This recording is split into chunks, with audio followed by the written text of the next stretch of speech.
Halo, selamat malam teman-teman. Malam hari ini ada satu tema yang sangat menarik. Peran SBY dan Megawati dalam kasus tudingan ijazah palsu Jokowi. Menarik kan? Tapi sebelum lanjut, yang belum subscribe dan like, silakan tekan dulu tombol like dan subscribe. Ya, teman-teman.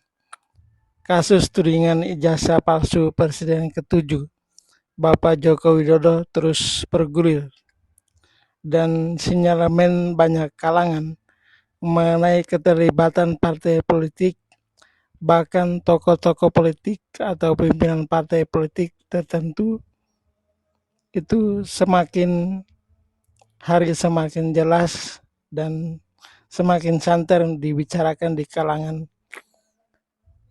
kalangan akar rumput lah seperti kita. Saya punya dua video menarik cuplikan yang merupakan hasil wawancara salah satu TV swasta dengan dua tokoh yang saya rasa penting untuk saya ketengahkan ke teman-teman, yaitu Bestari Barus dari PSI dan satu lagi yaitu Faisal Assegaf.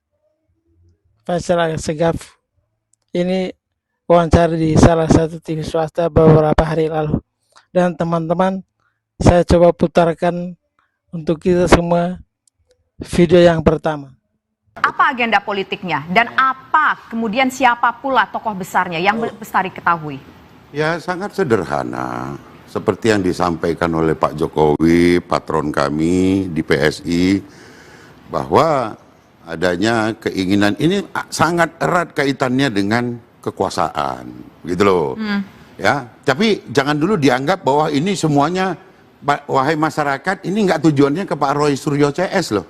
Itu hanya bagian kecil daripada agenda besar politik yang sedang dimainkan oleh para pihak.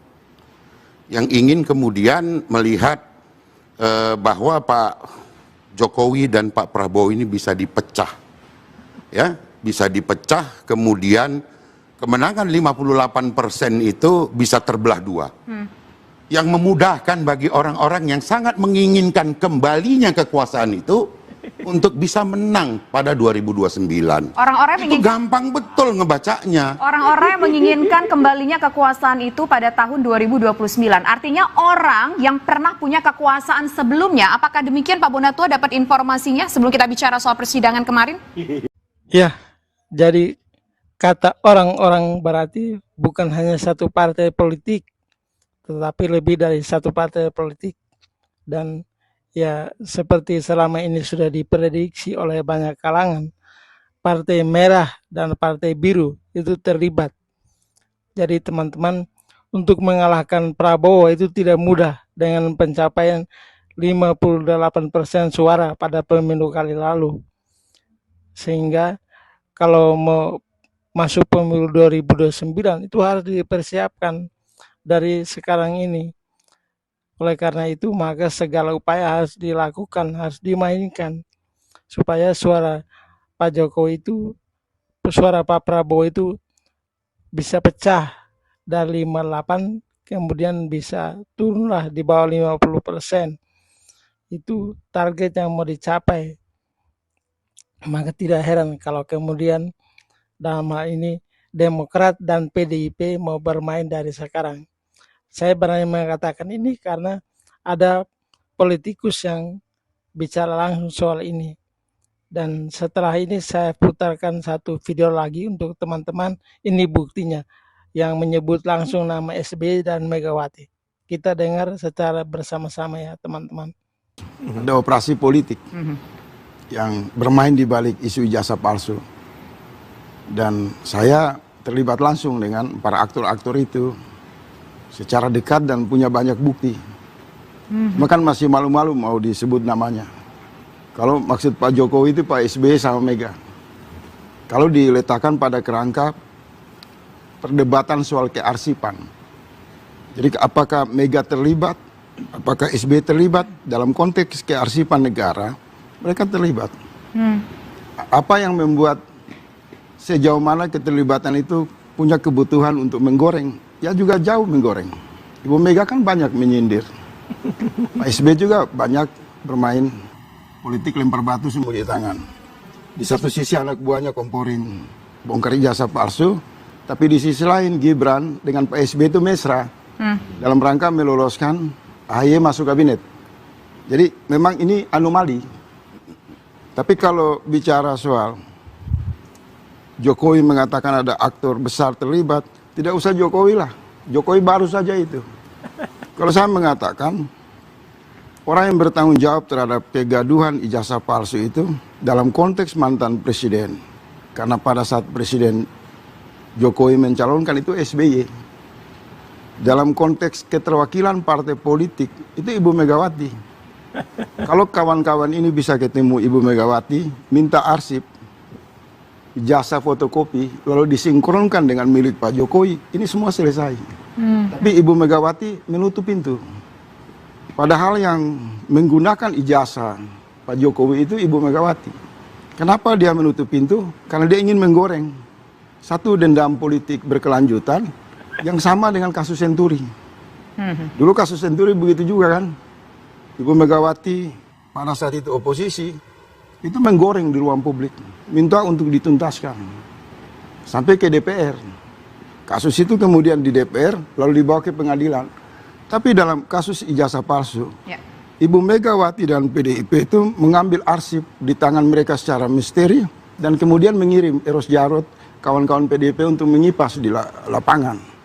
Maka bukan hanya Jokowi yang menilai SBY maupun Ibu Megawati terlibat, tapi akal sehat publik menjelaskan secara terang Itu bahwa berdasarkan asumsi akal sehat saja atau fakta apa kemudian? Apa bukti yang Bang saya Faisal bisa punya? pertanggungjawabkan ini di kantor polisi, kantor kejaksaan, kantor kehakiman, fakta kalau saya bicara. Punya bukti secara Bukti. konkret? Coba lihat kalimatnya dalam konteks kearsipan negara. Ijazah itu adalah arsip PDIP, arsip KPU, arsip pemerintah. Siapa pemangkunya pada saat itu? Ketua umumnya Megawati. Kenapa kegaduhan ini berlanjut? Ibu Megawati tidak membantu Roy Surya untuk membuka ini loh, ada arsip loh, fotokopi. Kenapa tidak dibuka fraksi PDIP di DPR dalam rangka untuk membuat satu penyelidikan berdasarkan pendekatan politik formal? Lambannya, tersumbatnya, dan sindiran-sindiran Ibu Megawati, saya mengatakan, Ibu Mega aktor terbesar dalam memompa kemarahan publik terhadap ijazah palsu atau asli. Nah, saya menggulir ini konsisten sejak ijazah ini disuarakan di ruang publik. Dalam rapat-rapat terbatas dengan Bang Roy Surya, dengan kalangan Refli Harun, saya berkali-kali mengusulkan, gak usah gaduh. Bikin surat ke Ibu Megawati, mohon izin untuk mengambil arsipnya aja. Supaya apa? Supaya publik bisa mendapatkan keterlibatan pengguna arsip itu. Tapi kan arsip ini kemudian menjadi heboh lagi ketika diambil dari Dian Sandi yang orang Kalau PSI. baca undang-undang politik, ini betul. Kalau baca undang-undang politik itu jelas di sana disebutkan partai politik bertanggung jawab dan harus bersifat transparan. Jadi penggunanya itu adalah Ibu Megawati, pemiliknya adalah Pak Jokowi. Nah, jadi aktor-aktor ini saling terlibat di dalam klik dan intrik politik. Ya, jadi jelas ya teman-teman bahwa keterlibatan SBY dan Megawati itu sesuatu yang masuk di logika kita, masyarakat umum, masyarakat luas yang tidak perlu jadi politisi pun kita bisa bisa mengerti lah. Jadi kalaupun mereka tidak berani tampil atau terang-terangan menyatakan sikap atau mengomentari sesuatu apapun, tetapi masyarakat tahu bahwa di belakang layar itu mereka berperan. Kita tahu kali lalu PDIP dengan calon presidennya Pak Ganjar itu kan kalah. Kemudian AHY memang mau dipersiapkan supaya jadi calon presiden juga. Tapi ya mereka semua kalah telak dari Pak Prabowo dan Gibran. Jadi sangat jelas lah, pasti mereka punya keinginan, ambisi supaya 2029 itu mereka akan maju kembali.